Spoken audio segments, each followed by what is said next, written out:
All right, Steve, we're back at the table saw here. I've only been woodworking a couple years, but for people who are just learning about the table saw, what are some things you would really want to hit home on to make them be able to operate it safely?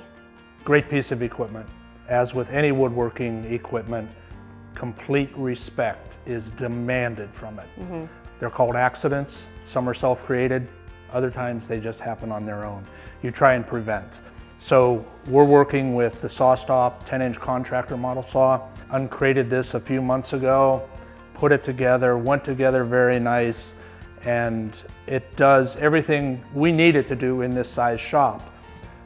We approach it every time we start it up with respect. I've unplugged it because we're talking about it and we're gonna have our hands around the blade and everything. So when you're not using it, unplug it. You have your guide fence. The guide fence needs to be parallel to the saw blade. Why? So that you get straight cuts. And you don't get that pinch or that bind on the saw blade, right? Right. So in setting it up, a lot of the companies will walk you through that process if you need to adjust your fence parallel to the blade. Some of that is done back here on the T portion of the fence, and you get everything nice and straight. And you've used our saw before. There's no bind, there's no tension, so we like that. The fence is, of course, movable. Yep. You can run the fence on either side of this model. If you're doing cross-cutting work, you bring out this little guy. Okay. And just like our treads, if we wanted, we could set this up, maybe put a fence extension on the back of this, and use this as a push, and we're nice and square.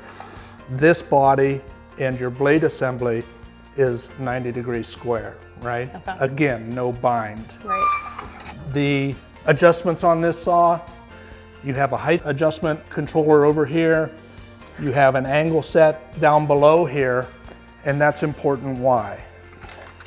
If I reveal the blade, okay, down here, and if we move this board into it, okay, this has all the safety precautions of SawStop.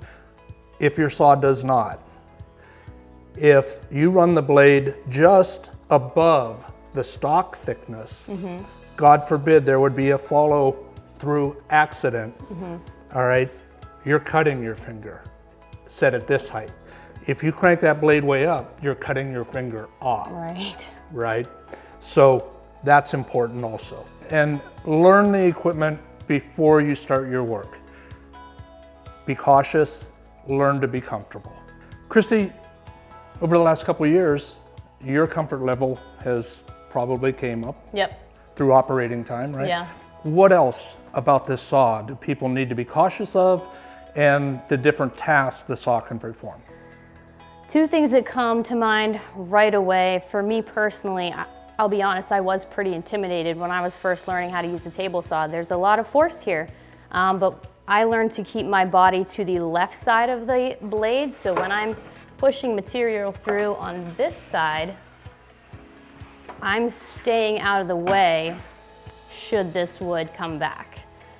So that's the main thing, is positioning my body to the left side of the blade. Another thing, this is a really important piece of equipment here, and this black splitter. This keeps the wood from binding back on itself as it progresses through the blade. It's called a riving knife. This is also an anti-kickback feature. You can see the little spikes on it. So once your wood passes through it, it keeps it from being able to come back on you. So those are a couple things that I really take to heart. So Christy, long and short of it, familiarize yourself with the table saw or any other piece of woodworking equipment. Go slow, learn it. It has characteristics. Be cautious of it and respect it, and it'll do a lot of work for you. Exactly. All right? Yep, I agree. Thank you. You're welcome.